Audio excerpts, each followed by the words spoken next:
When Russian opposition leader Alexei Navalny died suddenly in prison, Navalny's wife and many others blamed Vladimir Putin. But Navalny wasn't the only enemy of Putin's to die under mysterious circumstances. Alexei Navalny was not only one of the most vocal of Vladimir Putin's critics, but he was largely viewed as the biggest internal threat to his regime. He was at the head of his own political entity, and his organized protests, human rights work, and exposés into Russia's elite galvanized the public. Navalny was targeted by several attacks that made it clear that his life was at risk and led to him recovering outside of Russia. When he returned in 2021, he was immediately arrested. The 47-year-old Navalny was looking at the next 3 decades in jail when it was announced that he had died after returning from a walk and collapsing. In spite of the February 2024 reports, Navalny's family has said they're not sure what to believe. His wife Yulia also issued a statement that said, "Putin and his government lie incessantly, but if this is true, I want Putin, his entire entourage, Putin's friends, his government to know that they will bear responsibility for what they did to our country, to my family, to my husband." Others have also made it clear that they had no questions about responsibility. Navalny's chief of staff, Leonid Volkov, said, "If this is true, then it's not Navalny died, but Putin killed Navalny." Make no mistake, Putin is responsible for Navalny's death. In June of 2023, the Wagner paramilitary group staged an uprising against Putin. The action was almost over as quickly as it got started, and although there was a lot of news officially unverified, it was confirmed that the head of the uprising was Yevgeny Prigozhin. While many expected Putin's camp to retaliate quickly and with banality, something surprising happened. Nothing much at all. Prigozhin's mutiny was reportedly being looked at as an ill-informed choice made in error. Unlikely? Perhaps, but it wasn't the end of the story. In August of the same year, Prigozhin was killed in a plane crash along with 9 others. The plane went down about half an hour outside of Moscow, and the official word from within Russia was that he had been killed by traitors to Russia. Russia's official media didn't report on his death at all, and other media outlets, including the Associated Press, pointed to the Kremlin's silence over his death and the investigation into the cause of the plane crash as looking incredibly suspicious. Yevgeny Khamaganov was a Buryat journalist who was known for his articles criticizing the federal government. Writing for Informpolis around 2004 to 2005, Khamaganov was previously detained by the Organized Crime Division and questioned about his trip to Irkutsk in the Uist-Ordinsky district. Khamaganov worked out of the Ulan-Ude, the capital of Buryatia. He briefly returned to his home village after attackers broke his neck in July 2015. But on February 27, 2017, Khamaganov returned to Ulan-Ude. At the time of his death, Khamaganov was the editor-in-chief of the site of the Buryat People, an Asia-Russia daily. Although it's unclear exactly what happened, Khamaganov was hospitalized on March 10th. Some reports claim it was after being beaten by unknown attackers, while other reports claim that it was because of complications from diabetes. On March 16th, Khamaganov passed away in the hospital. A precise cause of death has never been determined. Sergei Yushenkov was one of the leaders of the Liberal Russia Party. He was described as an outspoken advocate of human rights who was openly critical of Putin's administration, the FSB, and their actions in the Chechen Republic. But on April 17, 2003, just hours after registering the Liberal Russian Party for the parliamentary elections, Yushenkov was shot and murdered outside of his home in Moscow. Mikhail Kodenev was convicted of contracting the assassination of Yushenkov for $60,000 in order to take control of the Liberal Russian Party's funding. However, Boris Berezovsky, who was an associate of Kodenev, maintained that Russian authorities were responsible for the assassination. What we need to do is understand Vladimir Putin for what he is, a murderer and a thug. Nikolai Andrushchenko made a name for himself as a journalist at Novi Petersburg, a newspaper he co-founded in the 1990s. As a journalist, Andrushchenko focused on local corruption, criminal activities, and police brutality. He was also an early critic of President Putin and his administration. On March 9, 2017, on the way to a meeting, Andrushchenkov was reportedly ambushed and beaten by unknown attackers. He wasn't found for several hours until a passerby noticed him lying unconscious in the street with a head wound. Taken to the hospital, Andrushchenkov underwent brain surgery and was put into a medically induced coma. However, he'd never wake up again and died on April 19th. Although some sources claim that Andrushchenkov had hit his head during a drunken fall, the journalist had publicly spoken about being attacked twice before March 9th. Yuri Shchekochikhin started working at Novaya Gazeta in 1996, reporting on corruption, organized crime, and the Chechnyan conflict. Shchekochikhin campaigned against the war in Chechnya under Boris Yeltsin, who served as Russia's president from 1991 to 1999 and continued his opposition under Putin's regime as well. After publishing an article for Novaya Gazeta on how the Prosecutor General's office had taken a bribe of $2 million to stop an investigation into a smuggling and corruption case involving a Moscow furniture store, Shchekochikhin started receiving death threats. After the corruption case went nowhere, Shchekochikhin wrote a letter to President Putin asking him to look into the case in April 2002. After over a year, still nothing had come out of the corruption case, so Shchekochikhin published another article about it on June 2, 2003. Then, on June 17, Shchekochikhin fell ill with flu-like symptoms. Within a few days, he was hospitalized as his organs started failing one by one. He also lost his hair and his skin started peeling off his body. On July 3, 2003, Shchekochikhin died in the hospital. Doctors diagnosed Shchekochikhin with Lyell's syndrome, but his clinical test results were classified as medical secret. Anna Politkovskaya got into journalism early, working as a reporter for Izvestia right after college, and then becoming a journalist for Novaya Gazeta in 1999. At Novaya Gazeta, Politkovskaya became nationally known for her reporting, especially due to her writing about the Second Chechen War. Traveling through Chechnya and Ingushetia, Politkovskaya reported on the human rights abuses that were taking place on both sides of the conflict. She was also critical of Ramzan Kadyrov, who was installed by Vladimir Putin as the Prime Minister of Chechnya. In her last interview with the news website Radio Free Europe Radio Liberty, Politkovskaya gave this description of Kadyrov. Kadyrov is a puppet, coward armed to the teeth and surrounded by security guards. I don't think he will become president of Chechnya. Less than 1 year after Politkovskaya's murder, Putin named Kadyrov as acting president of Chechnya. Politkovskaya was also vocally critical of Putin and wrote several books, such as Putin's Russia, that denounced the corruption and human rights abuses enabled and promoted by Putin and his administration. On October 7, 2006, Politkovskaya was found dead in the elevator of her Moscow apartment building. She had been shot 5 times, with 4 of the shots fired at point-blank range. 6 men were sentenced to prison for the murder, and although her murder was considered a contract killing, it's never been proven who paid for the assassination. Alexander Litvinenko joined the KGB in 1988 and continued his work as the Russian spy organization became the FSB in the 1990s. But in 1998, Litvinenko accused the FSB of illegal activities and exposed a plot to murder Boris Berezovsky, who would later be assassinated in 2013. Litvinenko was briefly arrested for, quote, abusing his office. After being acquitted, he fled to the United Kingdom in 2000, where he was granted asylum. There, Litvinenko wrote 2 books, including Blowing Up Russia, in which he accused FSB agents of illegal and terroristic activities such as perpetrating the 1999 Moscow apartment bombings. Litvinenko was also outspoken in his criticism of Putin and his human rights violations in Chechnya. On November 1, 2006, after meeting Andrei Lugovoy and Dmitry Kovtin at the Millennium Hotel in London, Litvinenko fell ill. On November 23, Litvinenko died from acute radiation injury, the same day that doctors were finally able to attribute his illness to polonium-210. In September 2021, the European Court of Human Rights found that it was beyond a reasonable doubt that Litvinenko's assassination had been carried out by Lugovoy and Kovtin. Did you kill Alexander Litvinenko? Of course not. I want to stress that officially I'm just a witness and not even a suspect.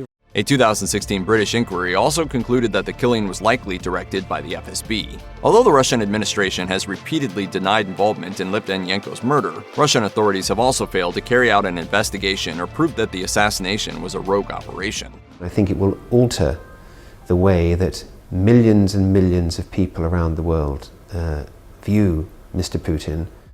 Sergei Magnitsky worked as a tax advisor for the investment company Hermitage Capital, which Russian authorities started investigating for tax avoidance in the late 2000s. On June 4, 2007, authorities raided Hermitage Capital's Moscow offices. After the raid, Magnitsky alleged that officials from the Russian Interior Ministry were able to fraudulently take over companies belonging to Hermitage Capital and get $230 million out of the Russian tax system. However, after Magnitsky presented formal complaints to the authorities in 2008, a subsequent investigative team ended up arresting Magnitsky.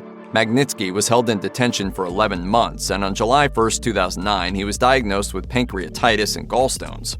An operation was scheduled, but on the day of the operation, Magnitsky was transferred to Butyurka prison, which lacked the medical equipment and facilities necessary to treat him. They would deny him food at various times, deny him water. This was also the 6th time that Magnitsky was moved to another detention center. On November 16, 2009, Magnitsky was found dead in his cell after his condition had deteriorated without treatment. The European Court of Human Rights determined that Magnitsky was imprisoned out of revenge, and that the state failed to protect the prisoner's life and health. However, there was no mention of whether Magnitsky was murdered in the court's decision. Starting off as a provincial governor in 1991, Boris Nemtsov was the youngest governor in post-Soviet Russia. Nemtsov became Boris Yeltsin's deputy prime minister, and many thought that he would succeed Yeltsin as president. Instead, Putin became president of the Russian Federation in 2000. Although Nemtsov initially tried to work with Putin, he soon joined the opposition along with his party, the Union of Right Forces, after his party was voted out of the parliament in 2003. Nemtsov supported Ukraine's Orange Revolution in 2004 and was vocally critical of Russia's invasion and occupation of Ukraine, as well as its annexation of Crimea in 2014. At the time of his death, Nemtsov was involved in organizing a rally in Moscow against Russia's military involvement in Ukraine. On February 27, 2015, Nemtsov was shot in the back 4 times while crossing a bridge near the Kremlin in Moscow. In one of his last interviews, Nemtsov said that he was afraid Putin was going to have him murdered. Almost immediately, the investigative committee into his death claimed that Islamic extremism was being considered a possible motive. The New Yorker reported that a former political advisor to Putin and critic of the Kremlin said that the president was stunned by the murder. 5 Chechen men were later arrested and found guilty of assassinating Nemtsov after being contracted to do so. However, it's unknown who was responsible for contracting the killing. Anastasia Baburova was a journalism student at Moscow State University. At the time of her murder, she was working as a freelance journalist for Novaya Gazeta. Her work primarily focused on race-motivated crimes and neo-Nazi groups, and Novaya Gazeta was frequently critical of Putin's government. On January 19, 2009, Baburova was covering a news conference at which Stanislav Markelov, a human rights lawyer, disparaged the early release of Yuri Budandov, a Russian army officer who had been convicted of abducting and murdering Elza Kungayeva, a young Chechen woman, in March 2000. After the news conference, as Baburova and Markelov walked and talked, a person wearing a ski mask came up and shot Markelov in the back of the head. Frontline Defenders writes that as Baburova tried to stop the murderer, she was also shot in the head. Baburova died several hours later.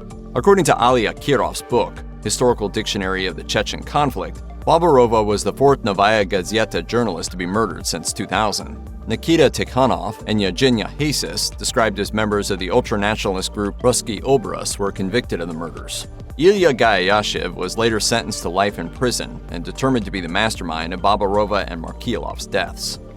Stanislav Markelov was a prominent human rights advocate and lawyer in the Russian Federation. Markelov's work often focused on defending people who were victims of police brutality or attacks from neo-Nazis. Markelov was also known for defending dissident journalists and anti-fascists. Before being assassinated in the same incident as Anastasia Baburova, Markelov announced at the press conference that he planned to appeal the early release of Yuri Budandov with the International Court.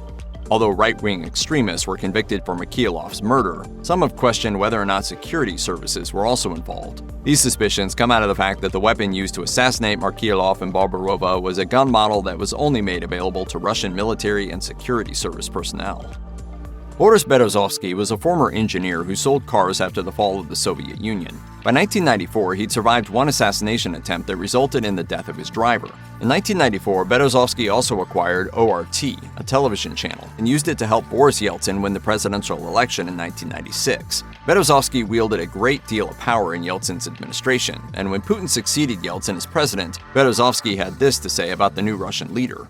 I think that Putin will continue the way which President Yeltsin established in Russia. Before long, the two were at odds with one another to such a point where Putin seized ORT from Berezovsky, causing Berezovsky to flee to London. Berezovsky was granted political asylum in the UK in 2003, and in 2007, a Russian court convicted him of fraud and tax evasion in absentia. Meanwhile, Berezovsky accused Putin of poisoning Litvinenko. On March 23, 2013, Berezovsky was found dead with a scarf around his neck at his home in Ascot, England. Reuters reports that coroner Peter Bedford recorded an open verdict at the inquest, saying that it was impossible to be absolutely certain whether or not Berezovsky killed himself or was murdered. Others have suggested that since Berezovsky was often used as a scapegoat for the Russian government, it's possible that the authorities would have been more interested in keeping him alive. Natalya Estemirova started working with Memorial Human Rights Center, a Russian human rights organization in Grozny, Chechnya, in September 1999. The Guardian described her death as both appalling and predictable, especially since she was a close friend and collaborator of both Politkovskaya and Markelov. After Politkovskaya's murder in 2006, Estemirova started actively publishing in Novaya Gazeta. Estemirova was described by Human Rights Watch as one of Chechnya's most prominent rights defenders. She was especially instrumental in revealing the mopping up operation in Novi Aldi on February 5, 2000. In the days after the massacre and destruction, Estemirova gathered video footage and compiled them with video recordings made by villagers in the film Aldi. On July 15, 2009, Estemirova was kidnapped near her home in Grozny and murdered later that day in the neighboring republic of Ingushetia. The Guardian reports that Estimirova's friends believe her death was a state-sponsored execution meant to scare residents and activists from seeking aid or working in Chechnya. On September 13, 2021, the European Court of Human Rights ruled that although Russia had failed to properly investigate Estimirova's murder, it didn't find the Russian authorities to be directly responsible for kidnapping or the murder. No one has ever been charged or prosecuted for Estimirova's murder. Despite being a member of the Communist Party from 2011 to 2016, Denis Voronenkov and his party were considered unofficial Kremlin allies for years. But after fleeing to Ukraine with his wife in October 2016, Voronenkov became a vocal critic of Putin. Voronenkov also claimed that he only supported the annexation of Crimea due to political pressure. Voronenkov was going to testify against Ukraine's former president, Viktor Yanukovych. On the day of his murder, Voronenkov also had plans to meet with Ilya Ponomareva, another former Duma member who fled Russia because he voted against the annexation of Crimea. On March 23, 2017, Voronenkov was shot and killed in Kyiv in broad daylight. The attacker, identified as Pavlo Pashov, was also shot by Voronenkov's bodyguard and later died in the hospital. Although Ukraine's Prosecutor General Yuri Shchekochikhin claimed that Voronenkov's murder was a contract killing, it's never been proven who is behind Voronenkov's murder. Nikolay Glushkov was close with Boris Berezovsky and would end up being found dead 5 years after his friend's untimely demise. A businessman who was at one point deputy director of Aeroflot Airline, Glushkov fled Russia after he was accused of fraud and sought asylum in the United Kingdom. Glushkov was granted political asylum in 2010, and in 2017, a Russian court found him guilty in absentia of stealing over $118 million from Aeroflot.